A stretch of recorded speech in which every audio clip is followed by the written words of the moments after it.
شکریہ شکریہ.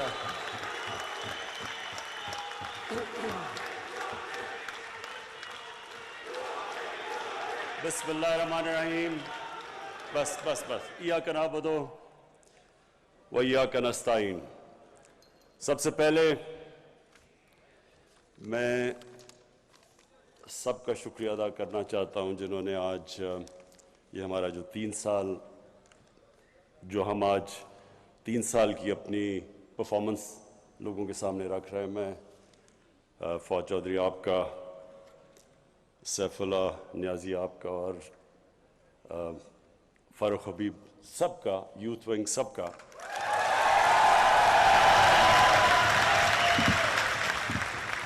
کہ اور ایک منٹ اس کے علاوہ ہاں یوتھ ونگ کا شکریہ ادا کر دیا. اب میں سب کو ویلکم کرتا ہوں یہاں.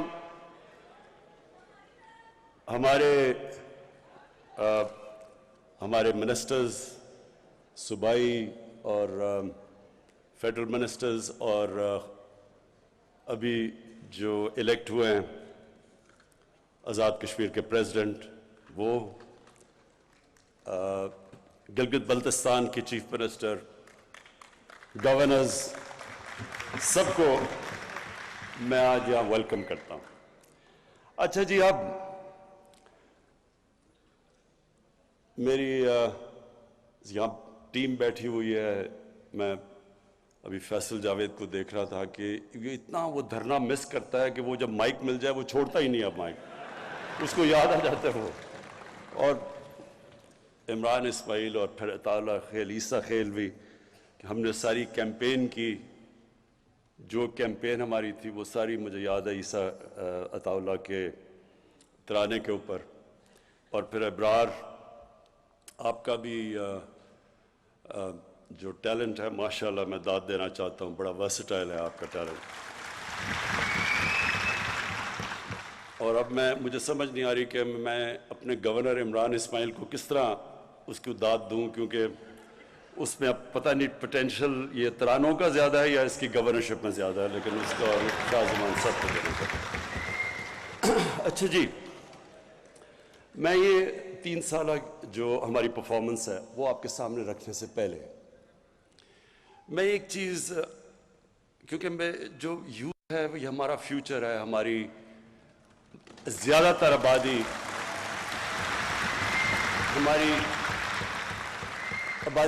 یوتھ ہے. 30 سال کی عمر سے کم اکثریت ہے ہماری ملک میں. تو اس لیے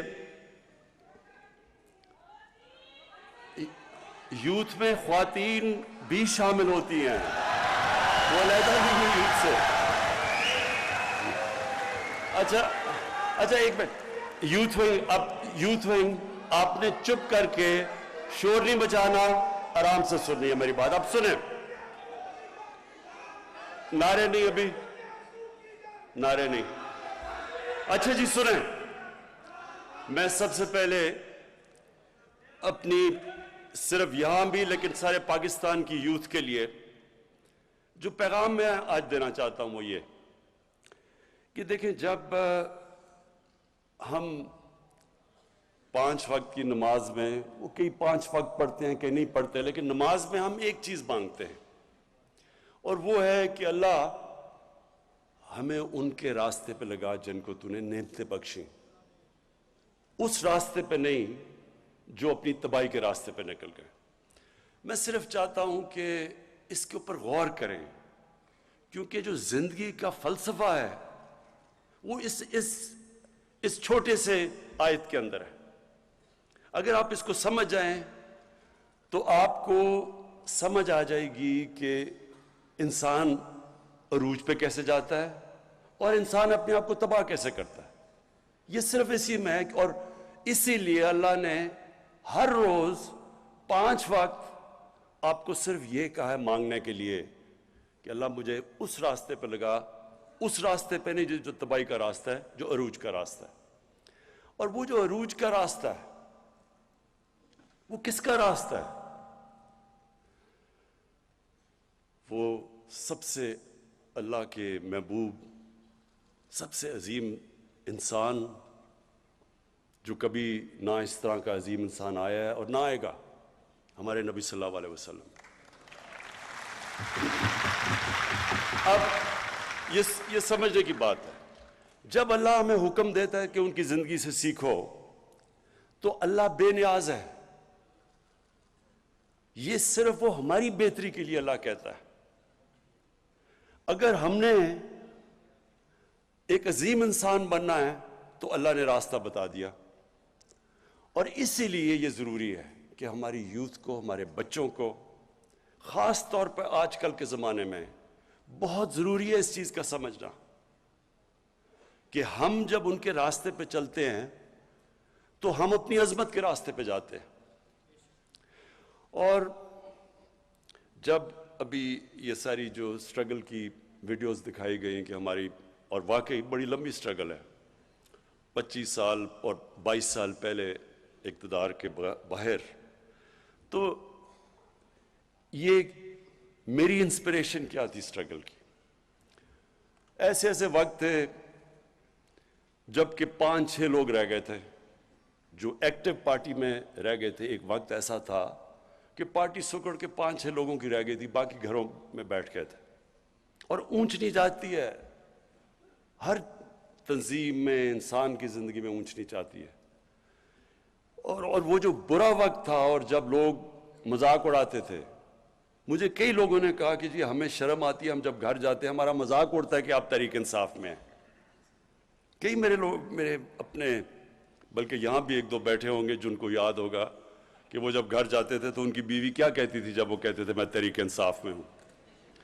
تو یہ میری انسپریشن، سوچے نا، میں ایک انسان جس کو اللہ سب کچھ دے چکا تھا، بڑا نام تھا، کوئی کسی چیز کی کمی نہیں تھی، تو سوچے کہ مجھے یہ بار بار یہ سننا پڑتا تھا، مذاق اڑاتے تھے لوگ۔ کئی لوگ ویسے ہی کرکٹ کے دنوں میں میرے خلاف ہوئے تھے، کیونکہ وہ جیلسی ہوتی ہے نا، جو کامیاب انسان ہوتا ہے اسے لوگ جیلس ہوتے ہیں، تو وہ ان کو موقع مل گیا کہ اچھا جی اب تو یہ نیچے آیا تو اس کو برا بھلا کہو۔ دیکھیں، میں نے صرف ایک چیز میں دیکھتا تھا کہ ہمارے نبی صلی اللہ علیہ وسلم، انہوں نے بھی بڑا مشکل وقت گزارا، اللہ کے حبیب تھے، انسان جس کو سب سے زیادہ اللہ پسند کرتے تھے، تو اگر اللہ ان کو 13 سال ان کی زندگی اگر آپ سٹڈی کریں تو کتنے مشکل وقت سے وہ گزرے تھے۔ کوئی ضرورت نہیں تھی ان کو، کامیاب تھے، وہ خوش تھے، کامیاب بزنس مین تھے، تاجر تھے، کوئی ان کو ضرورت نہیں تھی، سارے عزت کرتے تھے، صادق اور امین تھے، فیصلے کرانے کے لیے سارے ان کے پاس جاتے تھے۔ تو ایک دم جب وہ رائے حق پہ آئے تو لوگوں نے مذاق اڑایا ان کا، کیا کیا نہیں کیا ان سے، اور وہ کتنی تکلیف سے گزرے۔ تو میں ہمیشہ ان کی زندگی سے سیکھتا تھا، کیونکہ ہمیں قرآن میں حکم تھا، اور یہ آپ سب کے لیے، اور میں خاص طور پہ اپنے یوتھ کے لیے کہنا چاہتا ہوں۔ دیکھیں، یہ جو 2 راستے ہیں کہ ان کے راستے پہ لگا جن کو نعمتیں بخشیں، تو کیا وہ نعمتوں کا راستہ آسان راستہ ہے؟ اگر آسان ہوتا تو سب سے زیادہ نعمتیں تو انہوں نے نبی صلی اللہ علیہ وسلم کو بخشی تھی، تو ان کا تو بڑا مشکل راستہ تھا۔ کہنے کا مقصد یہ ہے کہ جو ایک قرآن کی ایک آیت ہے کہ جس کو تم اپنے لیے اچھا سمجھتے ہو وہ برا ہے، وہ کئی دفعہ تمہارے لیے برا ہے، اور جس کو تم برا سمجھتے ہو وہ اچھا ہے۔ مطلب یہ کہ کبھی بھی برے وقت سے ڈرنا نہیں چاہیے۔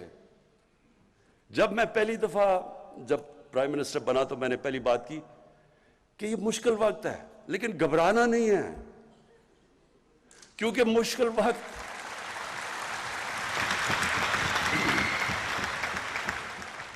کیونکہ میں نے تو اپنی ساری زندگی مشکل وقت دیکھے ہیں۔ جب آپ سپورٹس کھیل رہے ہیں اور اوپر کوشش کر رہے ہیں کہ سارے ملک میں ٹاپ 11 کھلاڑیوں میں آؤ، پھر دنیا کا مقابلہ کرو، تو وہاں تو اونچ نیچ ہوتی ہے، ہار جیت ہوتی ہے۔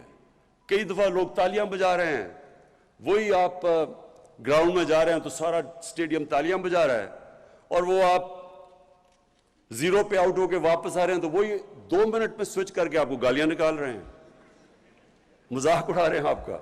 تو یہ اونچ نیچ زندگی کا حصہ، اور جو سپورٹس ہیں یہ سب سے زیادہ آپ کو تیار کرتی ہیں سٹرگل کرنے کے لیے، کیونکہ مسلسل سٹرگل ہے، یا آپ ہار رہے ہیں جیت رہے ہیں۔ تو اس لیے جب پاکستان کے نوجوانوں یہ کبھی یہ نہ سمجھنا کہ زندگی آسانی سے ہو جائے گی۔ اگر آسان زندگی ہے تو اس کا مطلب کہ آپ زندگی میں آپ کی کوئی حیثیت نہیں ہے۔ جو بھی انسان رائے حق پہ کھڑا ہوتا ہے اس کو مشکلوں کا سامنا کرنا پڑتا ہے۔ جو بھی اللہ نے پیغمبر دنیا میں بھیجے وہ ساروں نے مشکلوں کا سامنا کیا، اور وہی آپ مانگتے ہیں وہ راستہ۔ لوگ چاہتے ہیں آسانیاں، لیکن راستہ مانگ رہے ہیں نعمتوں کا، جس کو اللہ نے نعمتیں بخشی ہیں۔ تو پہلے میں صرف آپ کو یہ تیاری کرنا چاہتا ہوں کہ دیکھیں، یہ کبھی نہ سمجھیں کہ جب مشکل وقت آتا تو رونا دھونا شروع کر دیں اور مشکل وقت آیا کیوں۔ وہ تو اللہ کا ایک نظام ہے، اونچ نہیں۔ اور جب مشکل وقت آتا ہے، اگر آپ مشکل وقت کو صحیح طرح سمجھ لیں اور اینالائز کر لیں تو وہی آپ کا عروج کا راستہ بن جاتا ہے۔ جب ایک کھلاڑی، میں جب کرکٹ کھیلتا تھا، میرے سے زیادہ ٹیلنٹڈ کھلاڑی تھے، لیکن میں ان سے آگے کیوں نکل گیا؟ کیونکہ جب میرا مشکل وقت آتا تھا، میں فیل ہوتا تھا، تو میں اس کا پورا تجزیہ کرتا تھا، رات کو سوتا نہیں تھا جب تک میں نے یہ نہ سمجھ لیا ہو اپنی ذہن میں کہ کیا میں نے غلطیاں کی۔ غلطیاں جب میں ٹھیک کرتا تھا تو میں پہلے سے بہتر ہو جاتا تھا۔ اور یہی ہے ایک ہی طریقہ اوپر جانے کا۔ کوئی بھی دنیا میں کسی نے آج تک بڑا کام نہیں کیا جو فیل نہیں ہوا۔ یہ کوئی ناممکن ہے کہ کوئی اٹھ کے ایک دم سیدھا ایک پرچی پکڑ کے اور لیڈر بن جائے، ایسے نہیں ہو سکتا۔ آپ کو جب تک ایک مشکل سٹرگل سے آپ نہیں گزرتے، کسی چیز میں آپ بڑا کام نہیں کر سکتے۔ کوئی بھی لیڈر آج تک شارٹ کٹ لے کے نہیں بنا۔ قائد اعظم کی سٹرگل دیکھیں، میں تو ایک لیڈر مانتا ہوں پاکستان کا، قائد اعظم، اور ان کی کبھی سٹرگل دیکھیں کتنی تھی، جس طرح انہوں نے سٹرگل کیا ہے، اور آخر میں جو بیماری کے اندر انہوں نے سٹرگل کیا ہے، اس لیے آج، اور اپنی ذات کے لیے نہیں کیا، ایک بڑے مقصد کے لیے کیا۔ تو آج تک اور جب تک پاکستان رہے گا، لوگ قائد اعظم کو دعائیں دیں گے۔ تو اس لیے کوئی بھی آج دنیا میں لیڈر اٹھا دیں، وہ ایک سٹرگل کر کے اوپر آتا ہے، اور سٹرگل ہوتی ایسے ہے کہ جب آپ نیچے آتے ہیں آپ ہاتھ نہیں کھڑے کر دیتے، آپ دیکھتے ہیں کہ میں کیا غلطیاں کر رہا ہوں، پھر ان کے اوپر محنت کرتے ہیں، وہ غلطیاں دور کرتے ہیں، اور پھر پہلے سے زیادہ آپ اوپر چلے جاتے ہیں۔ تو اس لیے یہ جو 3 سال تھے ہمارے، بڑے مشکل سال گزرے ہیں۔ مشکل سال اس لیے گزرے کہ پہلے تو ملک کو بینکرپٹ کر کے چلے گئے۔ ملک میں جو ہمارے پاس پیسہ تھا، جو ہمارے ریزروز تھے، جو ہماری لائبلٹیز تھی، جو ہم نے باہر لوگوں کو قرضے لیے ہوئے تھے، پیسے دینے تھے، ہمارے پاس پیسے ہی نہیں تھے ان کو قسطیں واپس کرنے کی۔ ہم نے ڈیفالٹ کرنا نہیں تھا، ہم ڈیفالٹ کر رہے تھے پیمنٹس کے اوپر، کیونکہ ہمارے پاس فورن ایکسچینج ہی نہیں تھا۔ ہماری جتنا ہم نے باہر پیسے دینے تھے، ہمارے پاس اتنے ریزروز ہی نہیں تھے۔ تو تب ہم نے حکومت سنبھالی تھی۔ پاکستان کی تاریخ کا جو سب سے بڑا جس کو خسارہ کہتے ہیں، ڈیفیسٹ کرنٹ اکاؤنٹ کا، کہ ہمارے ملک میں کبھی اتنا بڑا، تقریباً 20 ارب ڈالر کا ڈیفیسٹ تھا، اتنا بڑا، یعنی کبھی اتنا بڑا ڈیفیسٹ نہیں آیا۔ اس کی وجہ سے ہمیں اگر یہ نہ مدد کرتے ہماری سعودی عربیہ، یو اے ای اور چائنا، اس وقت ہماری یہ نہ مدد کرتے، تو یہ جو مہنگائی اور جو مشکل وقت گزری ہماری قوم، وہ کچھ بھی نہیں ہے جو ہم نے گرنا تھا، کہ جس طرح روپے نے نیچے جانا تھا۔ کیونکہ اگر ہمیں پیسے نہ یہ باہر دیتے اس وقت مشکل وقت میں، تو روپے نے گر جانا تھا اور نیچے۔ جب جتنا بھی روپیہ گرا، اس سے بھی آپ سب کے سامنے ہے جو مہنگائی آئی پاکستان میں، کیونکہ جتنی چیزیں باہر سے آنی تھی، تیل، بجلی، اس کی وجہ سے افیکٹ، ساری چیزیں مہنگی ہو گئی۔ تو اس وقت ہمیں جو سامنا کرنا پڑا، ایک نئی ٹیم تھی، یا تو ہمیں تجربہ ہوتا، ہماری ٹیم بھی نئی تھی، اور اس کے بعد پھر ایک ایشو نہیں آیا، پہلے تو کرائسس آیا، اس کے مشکلوں سے آئی ایم ایف کے پاس جانا پڑا، پیسے ہی نہیں تھے ہمارے پاس، مجبوری آئی ایم ایف کے پاس جانا پڑا. اور جب آئی ایم ایف کے پاس آپ جاتے ہیں تو جس طرح کوئی بھی جو جس سے آپ قرضہ لیتے ہیں وہ پوچھتا ہے کہ میرا پیسہ واپس کیسے کرو گے، اور وہ پھر شرائط لگا دیتا ہے کہ میرے پیسہ واپس کرنے کے لیے آپ کو بجلی بھی مہنگی کرنی پڑے گی کیونکہ بجلی میں خسارہ ہے، آپ کو روپے کی قیمت گرانی پڑے گی، آپ کو ٹیکس لگانے پڑیں گے. اور جب وہ آئی ایم ایف کی آپ شرائط پہ چلتے ہیں تو عوام کو تکلیف ہوتی ہے، عوام مشکل وقت سے گزرتی ہے. تو ہم اس مشکل وقت سے سال کے بعد نکل ہی رہے تھے کہ کرونا آ گیا. کرونا سے پہلے بھی ایک چیز ہوئی، پلوامہ آ گیا. وہ میں صرف پلوامہ میں اللہ نے ہمیں بڑی کامیابی دی، اور میں آج اپنی خاص طور پہ اپنی فوج کا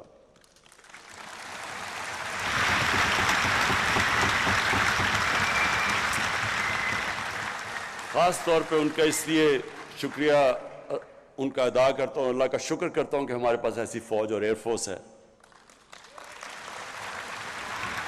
کیونکہ جب وہ فیصلہ کرنا تھا، اور بڑا ایک جب انہوں نے ہماری پاکستان میں آ کے رات کو وہ بمباری کی ان کے جہاز نے، تو اس وقت مجھے احساس ہوا کہ اگر ہمارے پاس اس طرح کی فوج نہ ہو جو ہمیں کانفیڈنس ہو کہ یہ ہمیں سیکیورٹی دے گی، تو کتنا ایک طاقتور ایک بڑا ملک، 7 گنا زیادہ بڑا ملک، اس کے سامنے کیا کرے گا، ہماری عوام کیا کرے گی. تو ادھر احساس ہوتا ہے اپنی فوج کا. اور پھر مجھے یہ ان 3 سالوں میں جو سب سے زیادہ تکلیف ہوئی کہ جس طرح یہ جو مافیا ہے، انہوں نے ہماری فوج کے خلاف جو تقریریں کی، جو سٹیٹمنٹس تھیں. دیکھیں، میں نے بھی فوج کی تنقید کی ہوئی ہے ماضی کے اندر، میں نے بھی کی ہے. کوئی بھی ادارہ ہے، عدلیہ ہے، وہ بھی غلطیاں کرتی ہے، فوج بھی غلطیاں کرتی ہے، ہم پولیٹیشنز غلطیاں کرتے ہیں. لیکن یہ تو نہیں مقصد کہ آپ اپنی فوج کو برا بھلا کہنا شروع ہو جائیں اور فوج کے پیچھے پڑ جائیں. اور فوج کے پیچھے اس لیے پڑے ہیں کہ آپ چاہ رہے ہیں کہ کسی طرح فوج گورنمنٹ کو گرا دے، یا اپنے آپ کو ڈیموکریٹس کہتے ہیں اور ان کے پیچھے پڑے ہوئے ہیں کہ ایک ڈیموکریٹک گورنمنٹ کو گرا دیں. تو اس لیے جو انہوں نے تنقید کی، اور باہر جو پوری ہمیں پتہ ہے کہ ہندوستان کی لابی پوری طرح کوشش میں ہے کہ پاکستانی فوج کو برا بھلا کہے، اس کے پیچھے پڑے. ابھی جو افغانستان میں ہو رہا ہے، پورا زور لگایا ہوا ہے کہ جی یہ طالبان صرف جیتے ہیں پاکستان کی فوج کی وجہ سے، اور پوری کیمپین چلی ہوئی ہے ہماری فوج کو ڈسکریڈٹ، اور اب سے نہیں، دیر سے چل رہی ہے. اور یہاں بیٹھے ہوئے لوگ پورا انہوں نے محاذ بنایا ہوا ہے فوج کے خلاف. اور میں یہ آپ کو کہتا ہوں کہ مجھے میں نے ویلیو کیا اپنی فوج کو جب وہ پلوامہ ہوا، کہ ہمیں ایک کانفیڈنس تھا. اس لیے ہم دلیری سے ان کو کہہ سکتے تھے، نریندر مودی کو، کہ اگر تم نے کچھ کیا تو ہم تمہیں واپس جواب دیں گے. اگر ہماری فوج اگر نہ ہوتا یہ، تو خود سوچ لے کہ میں نے پتہ نہیں کیا مشکل وقت گزرنا تھا. اچھا، اس کے بعد کرونا ہو گیا. اب کرونا کے اندر آپ لوگوں کو پوری طرح اندازہ نہیں ہے کہ وہ کتنا ہمارے لیے مشکل وقت تھا. ایک منٹ بس، اب آپ نے مجھے انٹرپٹ نہیں کرنا، اوکے؟ ساتھ والوں نے پکڑ کے اس کو باہر نکال دینا اگر کیا. اچھا سنیں ذرا،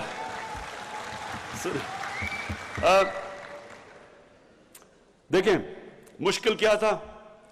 ہم دیکھ رہے تھے باہر، وہاں جناب اسپین کے اندر، اٹلی کے اندر، انگلینڈ کے اندر وہ ان کے ہاسپٹل بھرے ہوئے ہیں، لوگ سڑکوں پہ ہیں. ان کے یعنی جو ملک جن کے پاس ہمارے سے 30 40 گنا بڑا جی ڈی پی تھا، دولت تھی، وہاں ہم حالات دیکھ رہے تھے، اور وہ ساروں نے لاک ڈاؤن کیا ہوا تھا.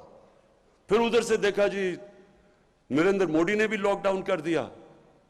تو ساروں نے ہمیں پریشر ڈالا کہ آپ بھی لاک ڈاؤن کریں، اور وہ بہت مشکل وقت تھا۔ ہاں لاک ڈاؤن تو کرنا چاہیے کہ اگر آپ کی یہ بیماری پھیل رہی ہے، ہمیں پتہ ہے کہ لاک ڈاؤن سے وہ رک جاتی ہے، وہ کم ہو جاتی ہے، پھیلتی کم ہے، لیکن ساتھ کہ ہمارے وہ لوگ جو دیہڑی دار تھے، جو غریب لوگ تھے، جو دن کو پیسہ بنا کے بچوں کو کھلاتے تھے، تو ان کو کیا بننا تھا؟ اور بڑی ہماری اپوزیشن کے ممبرز نے تنقید کی، اور لوگ میری اپنی پارٹی میں بھی کئی لوگ گھبرا گئے کہ ایک دم یہ ہو رہا ہے، اور اگر اور پھیل گیا ہمارے ہاسپٹل سے پریشر پڑ گیا۔ لیکن میرا یہ ایمان ہے، ہم نے فیصلہ کیا اور بڑا مشکل فیصلہ کیا کہ ہم جو بھی ہو جائے ہم یہ پوری طرح لاک ڈاؤن نہیں کریں گے، کیونکہ ہمارے غریب بھوکے مر جائیں گے۔ اور اس کی وجہ سے میرا یہ ایمان ہے کہ اللہ نے، اس کی برکت آئی ہمارے اوپر، اس نے بچا لیا ہمیں، ہم نے اپنے۔ اور پھر یہ سنیں، ورلڈ اکنامک فورم نے پاکستان کی مثال دی کہ وہ ملک ہے جس نے اپنی بہترین طور پہ اپنی اکانومی بچائی۔ ورلڈ ہیلتھ آرگنائزیشن نے پاکستان کی مثال دی کہ کرونا سے انہوں نے سب سے بہتر طریقے سے اس کو انہوں نے ہینڈل کیا۔ اور پھر اکانومسٹ نے کہا کہ پاکستان وہ دنیا میں 3 ملکوں میں سے ہے جس نے اپنی اکانومی بھی اور کرونا کو بھی ہینڈل کیا۔ ادھر میں پھر اپنی ٹیم کو، کیونکہ اگر ہم غلط فیصلہ کر لیتے، میں آج آپ کو بتاؤں، یہاں لوگوں نے بھوکے مرنا تھا، جو آج ہندوستان میں ہو رہا ہے۔ اگر ہندوستان کے اندر جس طرح کی غربت آئی ہے، جس طرح کو انہوں نے لاک ڈاؤن لگایا، اور جس طرح مجھے پارلیمنٹ میں اپوزیشن والے کہہ رہے تھے، مثالیں دے رہے تھے ہندوستان کی، تو آج ہمارے ملک کے اندر جس طرح کی غربت تھی آپ اندازہ نہیں لگا سکتے، کیونکہ ساری دنیا کے اندر کرونا کے اندر غریب پس گیا۔ لاک ڈاؤن سب سے زیادہ تباہی مچاتا ہے غریب کو۔ تو اس میں اپنی جو ٹیم تھی میری NCOC کی، اسد عمر اور ڈاکٹر فیصل، میں خاص طور پہ آپ کو خراج تحسین آج پیش کرنا چاہتا ہوں کہ بڑے ہمارے اچھے فیصلے ہوئے اور اللہ نے ہمیں وہاں سے نکالا۔ اچھا، اب میں ذرا آپ کو صرف 3 سال کی ہم نے اپنی پرفارمنس بتانی تھی، تو میں ذرا صرف آپ کے سامنے رکھنا چاہتا ہوں کہ ہم جب آئے تھے تو تقریباً $20 ارب کا خسارہ تھا۔ آج وہ خسارہ 3 سال کے بعد $20 ارب سے $1.8 ارب پہ رہ گیا۔ ہمارے فورن کرنسی ریزروز جب ہم آئے تھے تو پورے ملا کے $16.4 ارب تھا، اور آج ماشاءاللہ ہمارے $27 ارب پہ ریزرو چلے گئے ہیں۔ ہمارے جو ٹیکس کلیکشن تھی، یعنی کہ دیکھیں، جب ایک گھر میں مثلاً ایک گھر جب مقروض ہو جاتا ہے تو وہ کیا کرتا ہے؟ اس کو اپنے خرچے کم کرنے پڑتے ہیں اور اپنی آمدنی بڑھانی پڑتی ہے، اور کوئی طریقہ، جب سے اللہ نے دنیا ایجاد کی ہے اس کے علاوہ کوئی طریقہ نہیں ہے اس میں سے نکلنے کا۔ تو جب آپ خرچے کم کرتے ہیں تو لوگوں کو تکلیف ہوتی ہے۔ ایک گھر دیکھ لینا، گھر میں آپ خرچے کم کریں گے تو لوگ اپنا کھانا پینا کم کریں گے، مرغی سے دال روٹی پہ آ جائیں گے، اور بچوں کو اچھے سے اسکول سے نکال کے دوسرے اسکول میں ڈال دیں گے، کیونکہ آپ کو مشکل وقت سے تو گزرنا پڑتا ہے۔ ہر گھر کو جب یہ ایک گھر مقروض ہو جاتا ہے اس کو یہ کرنا پڑتا ہے، تو تب گھر والوں کو تکلیف ہوتی ہے۔ تو وہ بڑی تکلیف سے ہمارے لوگ گزرے، اور میں یہ بھی اللہ کا شکر کرتا ہوں کہ بڑی ماشاءاللہ ہماری ایک دلیر قوم ہے، ہم اس سے بڑے صبر سے نکلے۔ تو پھر ہماری جو کلیکشن تھی، ٹیکس کلیکشن، ہماری ٹیکس کلیکشن جب ہم آئے تھے تو 3,800 ارب تھی۔ 3,800 ارب روپیہ ہماری ٹوٹل ٹیکس کلیکشن تھی۔ آج وہ پہنچ گئی ہے 4,700 ارب پہ ہماری ٹیکس کلیکشن۔ اور یہ جو سارے میں آپ کو فگرز دے رہا ہوں یہ اسحاق ڈار کے نہیں ہیں، یہ اصل ہیں۔ اس کے بعد ہماری جو ریمیٹنسز ہیں جو باہر سے، اور ہمیشہ یہ یاد رکھے آپ کا اس ملک کا سب سے بڑا اثاثہ بیرون ملک پاکستانی ہے. یہ سب سے بڑا ہمارا اثاثہ ہے. انہوں نے ہمیں اس وقت ہمیں اس قوم کو ان کا خاص شکریہ ادا کرنا چاہیے کیونکہ انہوں نے ہمیں بڑے مشکل وقت سے نکالا. ہماری ریمیٹنسز تھیں جب ہم آئے, جو اوورسیز پاکستانی جو پیسہ بھیجتے تھے وہ تھی 19.9 ارب ڈالر, اور آج ہماری ریمیٹنسز پہنچ گئی ہیں 29.4 ارب ڈالر. تقریباً 10 ارب ڈالر ایکسٹرا ریمیٹنسز آئیں. اچھا, پھر جو ہمارا جس وقت ہم بالکل شروع میں آئے تو جب خرچے کم کیے, ہماری اکانومی کمزور ہوئی, بے روزگار ہو گئے. آج دیکھیں ذرا حالات. آج ہمارے جو اکانومی, جو انڈسٹری جو اٹھاتی ہے اکانومی, اس میں جو اضافہ ہوا ہے وہ 18% ہوا ہے. یہ 10 سال کے بعد ہماری اتنی تیزی سے انڈسٹری اوپر جا رہی ہے جس سے لوگوں کو روزگار بھی مل رہا ہے. اور ہمارا جو کنسٹرکشن کا سیکٹر ہے جو سب سے زیادہ روزگار دیتا ہے, اس میں سیمنٹ 42% اس کی سیلز بڑھی ہے. ہمارے جو ایگریکلچر ہے 1100 ارب روپیہ ہمارا اضافی کسانوں کے پاس گیا ہے, اضافی گیا ہے. اور اس کے اور وہ نظر آتا ہے کہ ریکارڈ ہماری موٹر سائیکلوں کی بکی ہیں, ریکارڈ ٹریکٹر ہمارے بکے ہیں, اور گاڑیوں کی سیل 85% بڑھ گئی ہے. ٹویوٹا نے اپنی ساری تاریخ میں اتنی گاڑیاں نہیں بیچی جو آج بیچی ہیں. اس کا مطلب کہ لوگوں کے اندر خوشحالی آ رہی ہے. اور پھر جو ہمارے آنے سے اب جو میں دوسری چیز کہنا چاہتا ہوں کہ ہم نے ہمارا آنے میں تین چیزیں, ہمارا جو سلوگن ہے کہ انصاف, انسانیت اور خودداری. تو انصاف کے لیے, انصاف کیا ہے؟ انصاف کا مطلب قانون کی بالادستی, قانون کی حکمرانی. میں ذرا صرف آپ کو سمجھاتا ہوں کہ اس میں فرق کیا ہوتا ہے. جدھر قانون کی حکمرانی ہوتی ہے وہاں سب قانون کے سامنے ایک برابر ہوتے ہیں. جب طاقت کی حکمرانی ہوتی ہے تو طاقتور کے لیے قانون اور کمزور کے لیے دوسرا. میں آپ کو ایک مثال دیتا ہوں جو پاکستان میں اگر آپ کو آسانی سے آپ سمجھ جائیں گے کہ اصل میں ہمارا ملک کا سب سے بڑا مسئلہ کیا رہا ہے, اور وہ ہے کہ یہاں رول آف لا, قانون کی حکمرانی نہیں ہوئی. آصف زرداری 88 سے لے کے 90 تک پیپلز پارٹی کی حکومت پاور میں تھی. 90 کو ان کی گورنمنٹ جاتی ہے اور نون لیگ آ جاتی ہے. Asif Zardari prime minister house سے سیدھا جیل میں چلے جاتے ہیں کرپشن پہ.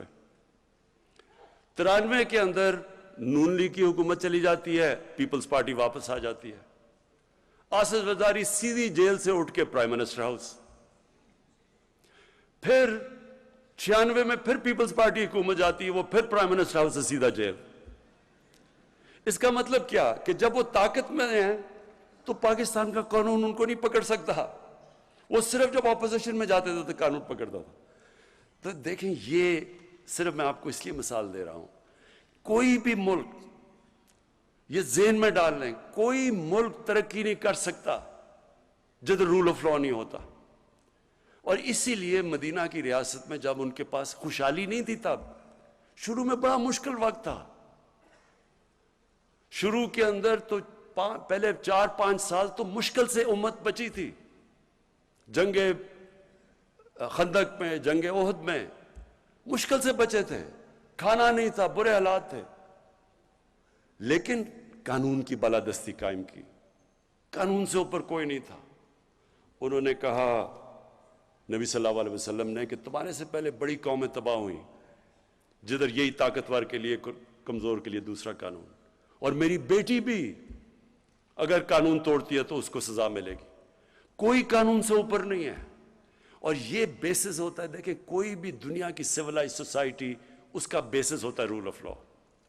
اور یہی ہمارا مسئلہ ہے. ہم اس لیے اوپر نہیں, کبھی یہ دیکھیں چھوٹے چھوٹے چور جتنی مرضی چوری کریں, ملک تباہ نہیں ہوتا. ملک تباہ تب ہوتا ہے جب عمران خان اور پرائم منسٹر اور اس کے وزیر چوری شروع کرتے ہیں, کیونکہ ملک کا خزانہ تو ہمارے ہاتھ میں ہے. تو کرپشن عام آدمی کی لوگوں کو تنگ کرتی ہے، پٹواری کی کرپشن، لوگ تنگ ہوتے ہیں اس سے، یا تھانے دار کی. لیکن ملک جو تباہ ہوتا ہے جب اس کے طاقتور، اس کے پرائم منسٹر، وزیر، جب وہ چوری شروع کرتے ہیں. اس لیے ساری دنیا میں آج ڈیولپنگ ورلڈ، جس کو ڈیولپنگ ورلڈ، غریب ملک جو ہیں، ان کے اندر ایک ہی مسئلہ ہے، طاقتور قانون سے اوپر ہے. ایک فیکٹ آئی رپورٹ میں بار بار مثال دیتا ہوں کیونکہ یونائٹڈ نیشنز کے سیکرٹری جنرل نے، اس نے ایک پینل اپنے نیچے بٹھائی اور انہوں نے کہا بتاؤ کہ یہ امیر اور غریب ملکوں میں اتنا فاصلہ کیوں بڑھتا جا رہا ہے. تو فیکٹ آئی پینل کی جو رپورٹ ہے اس نے یہ کہا کہ ہر سال غریب ملکوں سے، ڈیولپنگ ورلڈ سے 1,000 ارب ڈالر چوری ہو کے جاتا ہے امیر ملکوں میں اور آف شور اکاؤنٹس میں اور میفیئر کی طرح فلیٹس میں. ہر سال یہ ایسے ہے. میں آپ کو ایک اور مثال دیتا ہوں. جب انگریز ہندوستان میں آیا تو اورنگزیب کے جانے کے بعد ہندوستان کا جو سالانہ آمدنی تھی، جس کو جی ڈی پی کہتے ہیں، وہ 24% تھی دنیا کی جی ڈی پی. دنیا کا سب سے امیر خطہ تھا یہ. اور بنگال مغلوں کا سب سے امیر پروونس تھا. انگریز نے شروع کیا بنگال سے، اور اس نے جب 200 سال حکومت کر کے گیا تو بنگال سب سے غریب صوبہ ہو گیا انگریزوں کا. اور ہندوستان کا جو جی ڈی پی تھا وہ رہ گیا 3%، اور برطانیہ کا جی ڈی پی چلا گیا 24%. کیا ہوا؟ یہاں سے ساری دولت چوری ہو کے ان کے پاس چلی گئی. یہ غریب ہو گیا، وہ امیر ہو گیا. یہی آج ہو رہا ہے دنیا میں. ڈیولپنگ ورلڈ کیوں فاصلے بڑھتے جا رہے ہیں؟ امیر غریب کے فاصلے بڑھتے جا رہے ہیں، امیر اور غریب ملکوں کو. کیونکہ ان کے پاس قانون کی حکمرانی نہیں ہے. وہاں کا پیسہ چوری ہو کے ان کے ملکوں سے باہر جا رہا ہے. وہ ملک غریب ہو رہے ہیں. وہ جو پیسہ خرچ ہونا ہے تعلیم پہ، صحت پہ، انفراسٹرکچر پہ، وہ چوری ہو کے باہر چلا جاتا ہے. اور جب وہ ڈالر لے کے باہر بھیجتے ہیں تو آپ کی کرنسی کمزور ہو جاتی ہے. کیونکہ یہاں سے اندازہ، ایک رپورٹ تھی 10 سال پہلے کہ 10 ارب ڈالر ہر سال یہاں سے چوری ہو کے، منی لانڈرنگ ہو کے باہر جاتا ہے. تو وہ اگر 10 ارب ڈالر نہ آپ روک لیں تو ہمیں آئی ایم ایف سے قرضہ ہی نہ لینا پڑے. تو یہ جو ہمارا مسئلہ نہیں، یہ ساری ڈیولپنگ ورلڈ کا مسئلہ ہے. اس لیے یہ جو رول آف لا ہے، طاقتور کو قانون کے نیچے لانا، یہ ایک جہاد ہے. اللہ قرآن میں کہتا ہے کہ میری زمین میں انصاف قائم کرو. یہ ہمارا فرض ہے. اور اس لیے یہ ہے اصل میں جنگ جو 3 سال میں ہم نے سب سے زیادہ لڑی ہے. جو ابرار نے بتایا کہ جی مایوسی پھیلا دیتے ہیں، یہ کون مایوسی پھیلا رہا ہے؟ یہ وہ مافیاز ہیں. وہ مافیاز ہیں جو چاہتے ہیں کہ گورنمنٹ فیل ہو، کیونکہ وہ پرانا زمانہ پھر آ جائے جدھر لوٹ مار شروع ہے. ان کی پوری کوشش ہے کہ آپ کی یہ تحریک انصاف کی حکومت کامیاب نہ ہو اور ہماری جو کولیشن گورنمنٹ ہے، کیونکہ وہ چاہتے نہیں ہیں. کیونکہ ان کے لیے آسان، یہاں سے ملک سے پیسہ نکالا، باہر لے گئے، باہر بڑے بڑے گھر اور پراپرٹیز لے لی. تو میں صرف اب آپ کو، ہم جب آئے ہیں ذرا میں آپ کو بتاؤں کہ فرق کیا پڑا ہے. کیا فرق پڑا ہے کہ ہمارے آنے سے پہلے. اب میں ذرا 2 آپ کو فگرز دیتا ہوں. پنجاب کی پہلے بتاتا ہوں کہ پنجاب کی اینٹی کرپشن، انہوں نے نون لیگ کے 10 سالوں میں جو ٹوٹل پیسہ اینٹی کرپشن نے ریکور کیا تھا وہ 2.5 ارب روپیہ تھا. ہمارے صرف ابھی 3 سالوں میں پنجاب کی اینٹی کرپشن نے 450 ارب روپیہ اب تک ریکور کر چکے ہیں. یہی نیب تھی، یہی قانون تھے نیب کے. نیب نے اپنے 18 سالوں میں، ہمارے آنے سے پہلے 18 سالوں میں جو پورا اب تک پیسہ انہوں نے ریکور کیا تھا وہ 290 ارب روپیہ تھا. اور ہمارے 3 سالوں میں انہوں نے 519 ارب روپیہ ریکور کر چکے ہیں. اور اس لیے آپ دیکھتے ہیں بڑا شور مچا ہوا ہے. اچھا جی، دوسری چیز جو ہمارا دوسرا کوشش ہے ہمارا جو منشور ہے وہ ہے انسانیت. انسانیت کا مطلب یہ کہ بجائے ایک اسٹیٹ جو صرف قانون بنتے ہیں جس کو ایلیٹ کیپچر کہتے ہیں، سارے قانون، ساری بزنس، سارے فائدے ایک چھوٹے سے طبقے کو، امیر امیر ہوتا جاتا ہے، غریب غریب ہوتا جاتا ہے. یہ ہماری پہلی گورنمنٹ ہے جس نے فیصلہ کیا کہ ہم نیچے سے لوگوں کو اوپر اٹھائیں گے. اور یہ ہم کدھر؟ یہ مدینہ کی ریاست کا اصول تھا. پہلی دفعہ فلائی ریاست دنیا کی تاریخ میں مدینہ میں بنائی گئی تھی. تو ہم اسی پہ چل رہے ہیں اور ہم نے وہ پروگرامز کیے ہیں جو پاکستان کی تاریخ میں کسی نے نہیں کیے. 2 پروگرامز خاص طور پہ. ایک ہے ہمارا احساس کا پروگرام. ہمارا جو احساس کا پروگرام ہے، اس سے پہلے 110 ارب روپیہ صرف دیا جاتا تھا نچلے لوگوں کی مدد کرنے کے لیے، غریب لوگوں کی. اس سے ہم نے 260 ارب پہ لے گئے ہیں. 110 سے 260 ارب پہ ہمارا چلا گیا. ہم نے جو احساس پہ، جب کرونا ہوا تو جو پیسہ خرچ کیا ہم نے احساس پہ، ورلڈ بینک نے ریٹ کیا، جو ساری دنیا میں پیسے خرچ کر رہے تھے نا کرونا کے دوران، تو ورلڈ بینک نے جو ہماری ریٹنگ دی ہمارے احساس کے پروگرام کو، وہ ساری دنیا میں نمبر 3 پہ پاکستان تھا کہ سب سے بہترین شفاف اور ایفیشنٹ طریقے سے ہم نے پیسے بانٹے. اور احساس پروگرام کے اندر اور بھی خاص طور پہ جو ہماری کوشش ہے کہ اپنی عورتوں کو ہم اٹھائیں. ہماری عورتیں خاص طور پہ جو غریب علاقوں میں ہیں، جو دیہاتوں میں ہیں، ان کو ہماری پوری کوشش اٹھانے کی. اور ان کو بہترین طریقہ اٹھانے کا کیا ہے؟ تعلیم دینا. احساس پروگرام کے اندر ہم نے جو اسکولوں کے اندر اسکالرشپس رکھی ہیں بچیوں کے لیے، وہ بچوں سے زیادہ ہیں، لڑکوں سے زیادہ ہیں. اور جو ہم نے انڈر گریجویٹ اسکالرشپس دی ہیں، وہ عورتوں کو بھی 50% ہے اور لڑکوں کو بھی، اسٹوڈنٹس کو بھی، میل کو بھی 50% ہے. کوشش کیا ہے؟ دیکھیں، میں یہ ٹی وی پروگرام دیکھتا ہوں، یہ آج کل یہ جو افغانستان کے اوپر پروگرامز ہو رہے ہیں، یورپ، ساری دنیا مغرب میں، کہ جی وہ افغانستان کی عورتوں کی بڑی بری، ان کو سب کو فکر پڑی افغانستان کی عورتوں کی. وہ جی پتہ نہیں طالبان کیا کر دیں گے عورتوں کو. کبھی دنیا کی تاریخ میں کبھی کسی نے باہر سے آ کے کسی ملک کی عورتوں کو حقوق دلوائے ہیں آج تک؟ کبھی کوئی دلوا سکا ہے؟ مجھے ایک دنیا میں ایک تاریخ کا طالب علم ہوں، مجھے کوئی دنیا میں یہ بتا دیں کہ جی باہر سے کسی نے ملک میں آ کے تو کسی اور ملک کی عورتوں کو حقوق دلوا دیے. عورتیں خود حقوق دلواتی ہیں. ہماری عورتوں میں طاقت ہے اپنے آپ کو اپنے حقوق لینے کے لیے. ہم نے صرف ان کو تعلیم دینی ہے، ہم نے امپاور کرنا ہے تعلیم دے کے. عورتیں خود اپنے حقوق، جو انگلینڈ میں یا حقوق یا جو ویسٹ میں دلوائے تھے، وہ کیا کسی نے فتح کر کے دلوائے تھے ان کو حقوق؟ ان کی اپنی موومنٹ تھی، عورتوں کی موومنٹ تھی، سفریجیٹس تھی. انہوں نے بڑی محنت کر کے اپنے حقوق لیے ہیں. تو ہماری عورتوں کے پاس، ہم نے صرف ان کو تعلیم دینی ہے، اور اس کے اوپر ہماری گورنمنٹ کا سب سے زیادہ زور ہے. اس کے علاوہ بھی ہم نے ان کی کئی چیزیں جو غریب علاقوں میں عورتیں ان کے لیے مشکل ہے. مثلا ہم نے ایک سکسیشن سرٹیفکیٹس نکالے ہیں. اب بجائے عورتیں بڑا مشکل ہوتا تھا ان کو جا کے سکسیشن سرٹیفکیٹس کو جا کے ویریفائی کرنا، تو اب وہ صرف نادرا آفس پہ جائیں اور وہ آرام سے ان کے لیے ہو جاتے ہیں. اور اس کا سب سے بڑا فائدہ یہ ہے کہ جو انہیریٹنس لاز ہیں، عورتوں کی جو جائیداد ملنی چاہیے، وہ بھی پہلی دفعہ ہم اب انشور کر رہے ہیں، کیونکہ عورتوں کو جائیداد میں حصہ نہیں ملتا. وہ بھی انشاءاللہ ہم پوری طرح اس پہ زور لگا رہے ہیں. اچھا جی، اب جو سب سے بڑا ہمارا اس کے ساتھ ساتھ احساس کے ساتھ پروگرام چلنے والا ہے، وہ کامیاب پاکستان ہے. اس کی ہم پوری ڈیٹیلز کام کر رہے ہیں. بہت بڑا پروگرام ہے.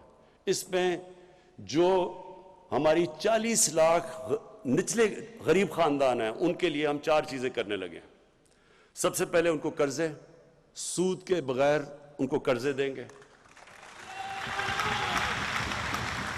ہر غریب خاندان میں، یہ 40 لاکھ غریب خاندان ہیں سب سے نیچے، ہر غریب خاندان کو ان میں سے ایک فرد کو سود کے بغیر قرضہ.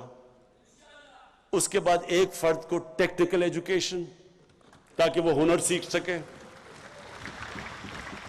ہیلتھ کارڈ، ہیلتھ انشورنس، یعنی کہ ایک غریب گھر میں، وہ تو ہم پنجاب میں پختونخوا میں تو وہ کر چکے ہیں، پنجاب میں انشاءاللہ سال کے اینڈ تک سب کو ہیلتھ کارڈ مل جائے گا، ہیلتھ انشورنس. اور اس کے علاوہ ہاں لیکن میں عرض کر دوں، یہ صوبے خود کر رہے ہیں، یہ ہم سینٹر سے نہیں کر رہے. انشاءاللہ جب یہ ساری صوبوں میں ہو جائے گا تو سندھ کو بھی پریشر پڑ جائے گا، سندھ کے اوپر بھی، کہ ان کو بھی دینے پڑیں گے ہیلتھ کارڈ. اور پھر جو ہمارا بہت بڑا پروگرام ہے، جو ہم نے افورڈیبل ہاؤسز، لوگوں کو گھر دینے ہیں، غریب طبقوں کو جو آج تک کبھی پیسے ان کے پاس نہیں ہوتے گھر بنانے کے لیے، تو ایک غریب خاندان کو ہم پورا سود ان کو ہم وہ قرضے دیں گے، یعنی جس طرح کہ اگر انہوں نے مہینے کا کرایہ دینا ہے، وہ کرایہ کی جگہ وہ قسط ہو جائے گی اور ان کا گھر اپنا ہو جائے گا. کسانوں کے لیے کسان کارڈ، یہ پہلی دفعہ ابھی پنجاب میں شروع ہے، یہ ہماری ساری انشاءاللہ جدھر بھی آزاد کشمیر میں بھی، گلگت بلتستان اور پختونخوا میں بھی، اس کا مقصد یہ ہوگا کسان کارڈ کا کہ بجائے کسان کے اوپر واؤچرز ہوتے تھے اور بڑے مشکل ہوتے تھے، ان کو پیسہ بھی نہیں نیچے پہنچتا تھا، اب ان کو کارڈ ملے گا. اس کارڈ کے اوپر جو بھی سبسڈی ہے، کھاد کے اوپر ہے، ٹیوب ویل کے اوپر ہے، کیڑے مارنے والی دوائیوں پہ ہے، اور اگر کوئی فصل ان کی خراب ہو جائے تو ڈائریکٹ کارڈ کے اوپر اب ہم سبسڈی دیں گے. یہ انشاءاللہ سال کے اینڈ تک پورا کسان کارڈ ساری جگہ چلا جائے گا. اور کسانوں کے لیے اس کے علاوہ 10 ڈیمز بن رہی ہیں پاکستان میں. انشاءاللہ اگلے 10 سال تک ہماری 10 ڈیمز پوری ہو جائیں گی. 2025 میں مومن ڈیم سب سے پہلے بن جائے گی، اس کے بعد پھر داسو. اور اس کا یہ ہوگا پہلی دفعہ پاکستان میں 50 سال میں کوشش کی ہے کہ پاکستان کے ریزروائرز بڑھے تاکہ کسانوں کو پانی زیادہ ملے، کیونکہ آگے پانی کا بڑا مسئلہ آ رہا ہے. اور پھر تعلیم میں سب سے پہلے تو ایک کریکولم، ایک نصاب، یہ بڑا مشکل کام تھا. میں اپنی ٹیم کو، دونوں جو ہمارے پروونشل اور فیڈرل ایجوکیشن منسٹرز ہیں، ان کو خاص طور پہ میں داد دیتا ہوں. بڑا مشکل کام ہے ایک نصاب، کیونکہ انگریزوں کا بنایا ہوا سسٹم تھا. ایلیٹ کے لیے انگلش میڈیم، لوگوں کے لیے اردو میڈیم، 7 دینی مدرسے، 3 سسٹمز تھے. یہ بڑی مشکلوں سے ہم ایک نصاب لے کے آئے ہیں. اور اس کا مقصد کیا ہے؟ اس کا مقصد یہ ہے کہ عام لوگوں کو، جن کو موقع ہی نہیں ملتا اوپر آنے کو کیونکہ ان کو انگریزی نہیں آتی، تو ان کو انگریزی بھی سکھائی جائے، اور دوسری طرف جو انگلش میڈیم ہے وہ بالکل ایک علیحدہ ہی قوم نہ بن جائے، وہ ان کے اندر بھی پاکستانیت ڈالیں. اور ساتھ ساتھ جو سب سے بڑی چیز انشاءاللہ اگلے 5 مہینے میں ہو جائے گا، 8، 9 اور 10 میں کلاسز میں ہم ایک سیرت نبی کا پورا ایک کورس شروع کر رہے ہیں.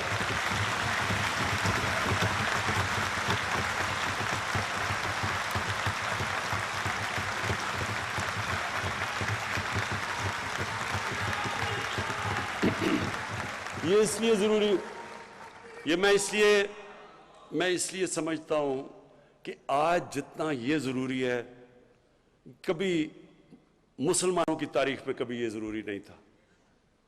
ضروری تو خیر ہمیشہ تھا، جس طرح میں نے شروع میں کہا کہ کوئی اس قرآن میں جب انہوں نے ان کو رول ماڈل بنا دیا ہماری بہتری کے لیے، جو ان کو فالو کرے گا وہ اوپر چلا جائے گا. جو مدینہ کی ریاست کے اصولوں پہ قوم کھڑی ہوگی وہ اوپر چلی جائے گی. یہ تو اللہ نے اس لیے ہمیں ان کی سنت پہ چلنے کو کہا ہے. لیکن مجھے احساس ہوا کہ ہمارے بچوں کو سمجھ ہی نہیں ہے. نہ قرآن پڑھ لیتے ہیں لیکن قرآن کی ان کو سمجھ نہیں ہے. لیکن ان کی زندگی وہ آسان ہے بچوں کے لیے سمجھنا، وہ تو ایک تاریخ کا حصہ ہے، اور اس سے کیریکٹر بلڈنگ ہو. میں پھر سے کہتا ہوں، جب میں نے جو چیزیں آج کل دیکھ رہا ہوں، یہ موبائل فون کے بڑے فائدے ہیں، ٹیکنالوجی ہے، بچے کئی چیزیں اب سیکھ جاتے ہیں، نالج وہ مل جاتی ہے جو کبھی پہلے نہیں تھی. لیکن اس کے ایک نیگیٹو سائیڈ ہے. بچوں کو وہ مٹیریل اب موبائل فون پہ مل رہا ہے کہ ان کے لیے ہینڈل کرنا آسان نہیں ہے، اور اس کے بڑے اثرات آ رہے ہیں ہماری سوسائٹی کے اوپر۔ میں جب سے آیا ہوں، میں نے جب آئی جیز سے ملتا ہوں اور ان سے میں پوچھتا ہوں کہ کرائم کے مجھے بتائیں کہ کون کون سی کرائم بڑھ رہی ہے۔ سب سے تیزی سے کرائم بڑھ رہی ہے پاکستان میں سیکس کی کرائم، بچوں سے زیادتیاں، ریپ، یہ بڑی تیزی سے بڑھ رہی ہے۔ اور پھر جو میں نے یہ جو مینار پاکستان میں دیکھا، یہ ہم سب کے لیے، یہ ہم ساری قوم کے لیے اس سے زیادہ شرمناک چیز نہیں ہو سکتی۔ تو اس لیے اور بھی ضروری ہے آج کہ ہم اپنے بچوں کی تربیت کریں، ان کی کیریکٹر بلڈنگ کریں، ان کو ٹیکنالوجی بھی سکھائیں، لیکن ان کے کیریکٹر ان کو بتائیں تو صحیح کہ انسان ہوتا کیا ہے۔ انسان صرف روبوٹ نہیں ہے جو صرف ٹیکنالوجی پہ چلتا ہے۔ انسان میں انسانیت تب آتی ہے جب اس کو پتہ تو چلے کہ میں اچھے برے کی تمیز کیا ہے، میں دنیا میں کس لیے آیا ہوں، میرا حساب لیا جائے گا۔ انسان میں ایمان آتا ہے یا نہیں آتا، یہ تو اللہ کا فیصلہ ہے، لیکن ہمارا کام ہے ان کو تربیت دینا، اپنے بچوں کو ان کو ایک قسم کے ان کو ہتھیار دینا تربیت سے، تاکہ وہ مقابلہ کر سکیں کہ یہ بالکل ایک نئی قسم کی ان کے لیے انفارمیشن آ رہی ہے۔ یہ بہت ضروری ہے، کیونکہ اگر اس وقت میں جو ابھی ابرار نے بالکل ٹھیک بات کی کہ جس طرح کی اس وقت انفارمیشن آ رہی ہے، یہ بالکل ہمارے دین سے بھی بچوں کو دور لے کے جا رہی ہے، ہمارے کلچر سے، ہماری پاکستانیت سے۔ تو اس لیے انشاءاللہ یہ جو ہماری کوشش ہے اب کہ سارے بچوں کو ہم 8، 9 اور 10 کے اندر جو بھی بچہ ہے جس مرضی اسکول میں، انگلش میڈیم، اردو میڈیم، سب کو سیرت نبی کے اوپر پورا صحیح سکھایا جائے گا۔ اور پھر یہ جو ہماری پوری کوشش ہے کہ جو ہمارے علاقے پیچھے رہ گئے ہیں، بلوچستان پیچھے رہ گیا، ہمارا قبائلی علاقہ جو پرانا قبائلی علاقہ تھا وہ پیچھے رہ گیا، وہاں بھی غربت ہے، پڑھائی وہاں بھی کم ہے۔ تو ان سارے علاقوں کے لیے ہم نے اسپیشل پیکیجز دیے۔ بلوچستان میں ہماری گورنمنٹ نہیں ہے، سندھ میں ہماری گورنمنٹ نہیں ہے، لیکن ہم نے صرف غربت کے اوپر اسپیشل پیکیجز دیے ہیں۔ ہم نے 14 سندھ کی ڈسٹرکٹس، 9 بلوچستان کی ڈسٹرکٹس اور گلگت بلتستان، ان کے لیے ہم نے 1300 ارب روپیہ ہم نے ایلوکیٹ کیا ہے ان کو اٹھانے کے لیے۔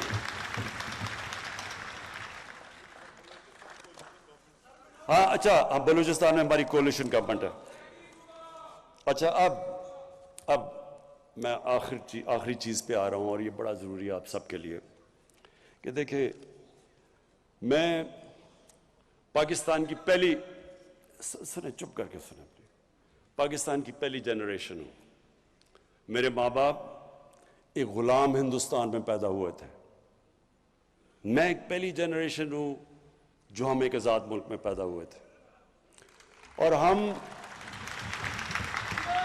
جب ہم بڑے ہو رہے تھے تو مجھے اپنے ماں باپ کی ہمیشہ یہ بات یاد رہی کہ تم کتنے خوش قسمت ہو کہ تم ایک آزاد ملک میں پیدا ہوئے۔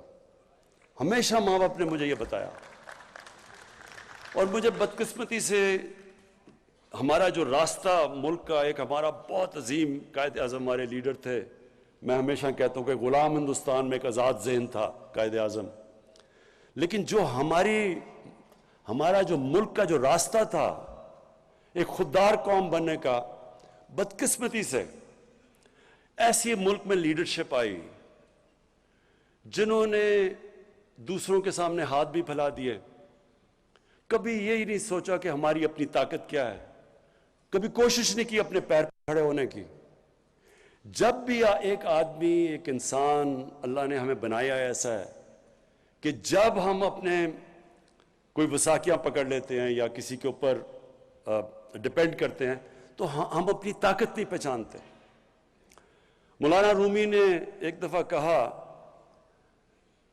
کہ جب تمہیں اللہ نے پر دیے ہیں، چونٹیوں کی طرح زمین پہ کیوں رینگ رہے ہو؟ جب ہم اپنی طاقت ہی نہیں پہچانتے اور ہم لوگوں کے سامنے ہاتھ پھیلا دیتے ہیں، ہم اپنی عزت اور وقار کھو بیٹھتے ہیں۔ کبھی کوئی انسان کسی دوسرے انسان کی عزت نہیں کرتا جو دوسرے انسان کے سامنے ہاتھ پھیلاتا ہے۔ اور میں یہ 3 سالوں کے اندر جو سب سے مشکل مجھے چیز لگی وہ یہ کہ ہمارے ملک کے معاشی حالات اتنے برے تھے کہ مجھے دوسرے ملکوں کے سامنے ان کے پاس جا کے مانگنا پڑا، قرضے مانگنے پڑے۔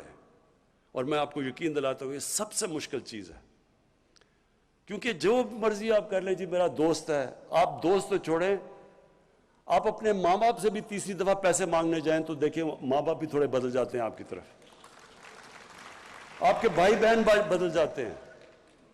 یہ اللہ کے سامنے ہاتھ پھیلاؤ، اللہ خوش ہوتا ہے آپ سے۔ انسانوں کے سامنے ہاتھ پھیلاؤ، وہ آپ نیچے گر جاتے ہیں اس کے سامنے۔ اس لیے ہم نے یہ بڑا غلط راستہ یہ جو چنا، اس کی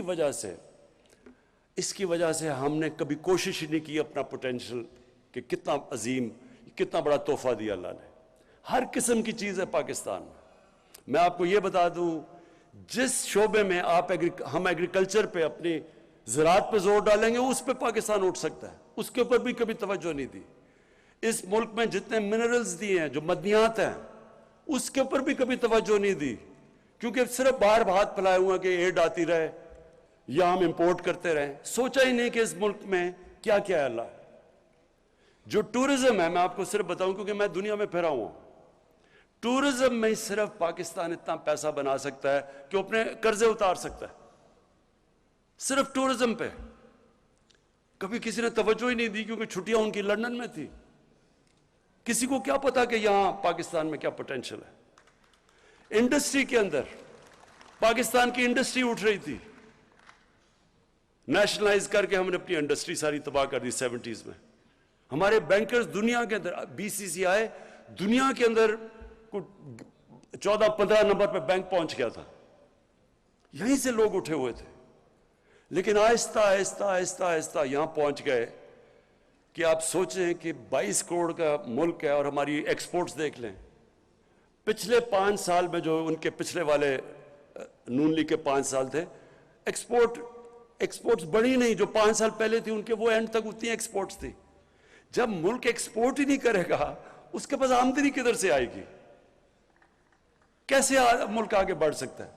اور اس ملک میں کوشش ہی نہیں کی گئی انڈسٹریلائز کرنے کی، ڈی انڈسٹریل۔ ابھی جو آپ نے پیچھے دیکھا ہوگا کہ فیصل آباد میں لوگوں نے اپنی ٹیکسٹائل ملز کو چینج کر کے ہاؤسنگ سوسائٹی بنانی شروع کر دی، ہماری ٹیکسٹائل انڈسٹری جو مین تھی وہ نیچے چلی گئی۔ تو اس وقت جو ہمارا ملک جس راستے پہ ہے، انشاءاللہ پہلی دفعہ ایکسپورٹس ہماری بڑھ رہی ہیں، ہمارا ریمیٹنسز جو ہمارا اوورسیز پاکستانی، یہ یاد رکھیں سب سے بڑا اثاثہ بیٹھا ہوا ہے۔ ابھی تو ہم نے ان کو پوری طرح ملک میں ماحول ہی نہیں پیدا کیا کہ وہ یہاں کے انویسٹمنٹ کریں، لیکن وہ ماحول پیدا ہو رہا ہے۔ ایز آف ڈوئنگ بزنس میں 28 پلیس پاکستان اوپر چلا گیا ہے، یعنی آسانیاں پیدا کر رہے ہیں ہم باہر انویسٹرز کے لیے۔ تو انشاءاللہ، اور بزنس کانفیڈنس ابھی صرف جو اوورسیز پاکستانی چیمبر نے جو سروے کیا ہے، پاکستان میں تقریباً 100%، 108% ایک سال کے اندر بزنس کانفیڈنس اوپر گیا ہے، کہ یعنی کہ پاکستان کے حالات بزنس کے لیے بہتر ہو گئے۔ تو میں آپ بات کرنا چاہتا ہوں، دیکھیں اس ملک کو ہم نے اپنے پیر پہ کھڑا کرنا ہے۔ ہم نے جو فیصلہ کیا، جب ہم نے کہا کہ ہم کوئی اپنے ملک کو استعمال آگے سے نہیں ہونے دیں گے، پہلے ہم نے امریکہ کے ساتھ شامل ہوئے، ہم ان کے فرنٹ لائن سٹیٹ بنے، افغانستان میں جہاد لڑی، پیسے انہوں نے دیے، جہادی ہم نے ٹرین کیے۔ جیسی روسی وہاں سے سوویت یونین چھوڑ کے گئی افغانستان،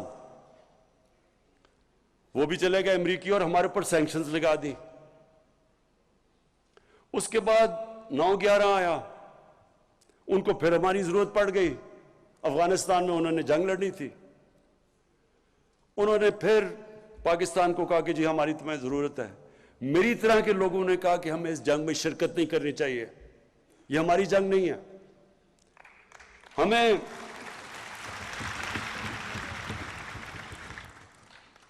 تو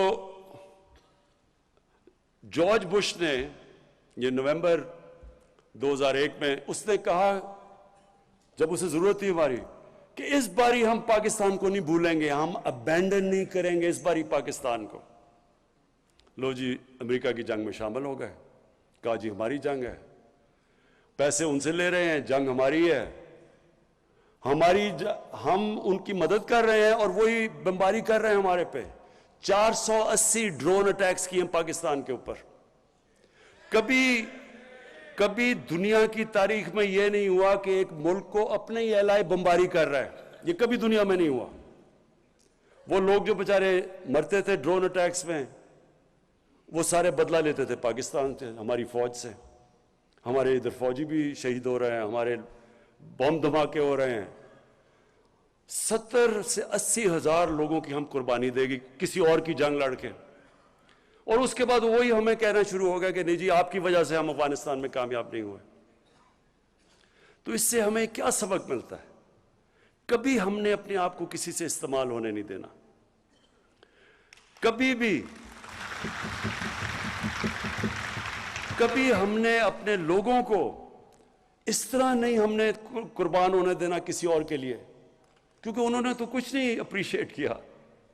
لوگ ہمارے مرے, تباہی ہماری ہوئی, ڈالر ہمارا, اکانومی ہماری تباہ ہوئی, قبائلی علاقے کے جو آدھے لوگوں نے نقل مکانی کی, قبائلی علاقے اجڑ گئے. کیا ملا اس سے؟ اور وہ اس لیے کہ ہمیں غلط عادتیں پڑی ہوئی ہیں. ہمیں جی ایڈ مل جائے گی, چلو جی مدد کر دو کسی کی. تو اس لیے یہ جو خودداری ہے, دیکھیں ایک انسان, ایک قوم کھڑی تب ہوتی ہے, رسپیکٹ ہی دنیا میں تب ہوتی ہے جب وہ خوددار ہو. تو ہماری فورن پالیسی اب ایسی ہے کہ ہم نے کوئی کسی کے ساتھ, ہم نے امن میں شرکت کریں گے, کسی کی جنگ میں ہم نے شرکت نہیں کرنی.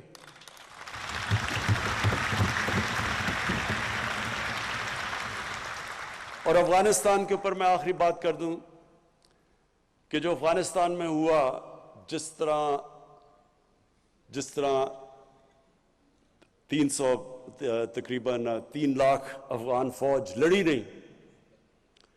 کئی لوگ کہتے ہیں جی دیکھیں بڑے بزدل ہیں وہ لڑے نہیں. یہ ذہن میں ڈال لیں کہ افغان قوم دلیر قوم ہے, نہ ڈر قوم ہے, لڑنے والی قوم ہے. اگر وہ نہ ہوتی تو 10 لاکھ افغانیوں نے شہادت دی تھی روسیوں کے خلاف. کوئی قوم اس طرح نہیں لڑی جس طرح انہوں نے اپنی آزادی کے لیے لڑا ہے. تو سوچنے والی بات یہ ہے کہ کیوں یہ قوم نہیں لڑی, کیوں یہ ان کی فوج نہیں لڑی. تھوڑے طالبان تو 70,000 تھے, 3 لاکھ یہ کی فوج تھی, ایئر فورس ان کے ساتھ, جدید ہتھیار ان کے پاس, ٹینکس ان کے پاس, کیوں نہیں لڑی؟ اور اسی کے اندر پتہ ہے کہ کیوں طالبان جیتے. وہ کیوں نہیں لڑے؟ وہ اس لیے نہیں لڑے کہ کرپٹ گورنمنٹ کے لیے, جو ایک کرپٹ گورنمنٹ ہے اس کے لیے کوئی نہیں لڑتا.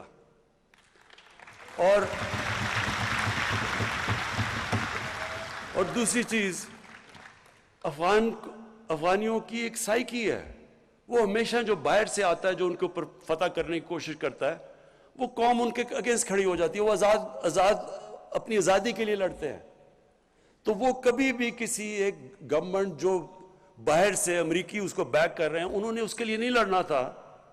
جس طرح سوویت یونین, انہوں نے جب پوری کوشش کی افغانستان پہ قبضہ کرنے کے لیے, وہ فیل ہو گئے, اس لیے کہ وہ لوگ آزادی چاہتے ہیں. اور اب جو حالات ہیں افغانستان میں, ہماری پوری کوشش ہونی چاہیے, اور میں دنیا کی کمیونٹی کو کہتا ہوں, پوری کوشش ہونی چاہیے کہ افغانستان کی اس وقت ان کی گورنمنٹ کی مدد کریں. جو طالبان ہیں انہوں نے کیا چیزیں کہی ہیں؟ انہوں نے کہا کہ ہم سب کو شامل کریں گے. یہ بڑی زبردست چیز ہے. یہی تو چاہ رہے تھے دعا کے اندر جو ٹاکس تھی, اس میں کیا چاہ رہے تھے طالبان سے کہ انکلوسیو گورنمنٹ ہو. وہ مان گئے ہیں. ہیومن رائٹس ہے, وہ کہتے ہیں ہاں ہیومن رائٹس. ایمنسٹی, انہوں نے سب کو معاف کر دیا ہے.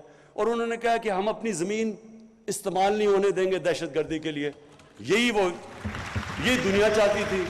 تو جب انہوں نے یہ کہہ دیا ہے تو یہ کیا مطلب کہ نہیں جی وہ آگے پتہ نہیں اپنی زبان پہ کھڑے ہوں گے یا نہیں ہوں گے؟ بھئی جب نہیں ہوں گے تب دیکھیں، ابھی کیوں شروع ہو گئے ہیں؟ ابھی تو آپ کریں ان کی مدد تاکہ وہ افغانستان میں امن ہو۔ سب سے زیادہ دنیا کو کیا کرنا چاہیے؟ پوری کوشش کرنی چاہیے کہ افغانستان میں امن ہو۔ 40 سال سے وہاں انتشار ہے، ان کے لوگوں نے کتنی مشکلوں کا سامنا کیا ہے۔ اب وقت آ گیا کہ دنیا مدد کرے امن لانے کے لیے وہاں، اور وہ کوشش کرے۔ اگر طالبان کوشش کر رہے ہیں سب کو شامل کر کے وہ امن کی بات کر رہے ہیں تو ان کی مدد کریں۔ میں اپنی ٹیم کو اس کا شکریہ ادا کرتا ہوں، اپنے سارے ایلائز جتنے ہمارے ساتھ، جنہوں نے ہمارے ساتھ 3 سال گزارے ہیں، کیو لیگ کا، ہماری بیپ پارٹی کا، اپنی ایم کیو ایم کا، میں آپ کا سب کا شکریہ ادا